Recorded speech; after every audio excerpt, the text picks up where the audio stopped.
महाराज म्हणजे समोरची लाईन घेऊन घ्या माती उडून द्या त्याच्यामध्ये पाणी टाकून द्या. फक्त 1-1 फूट अंतरावर झाड लावा. त्यात मेन कापड नका ठेवू जाई त्याचे मेन कापड नाही राहत. मेन कापड टाका निकाल काढा. मेन कापड नका लावू.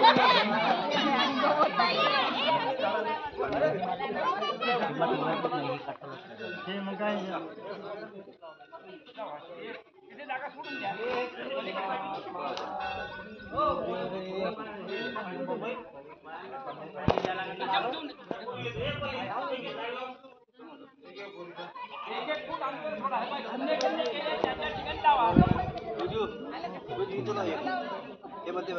आता काही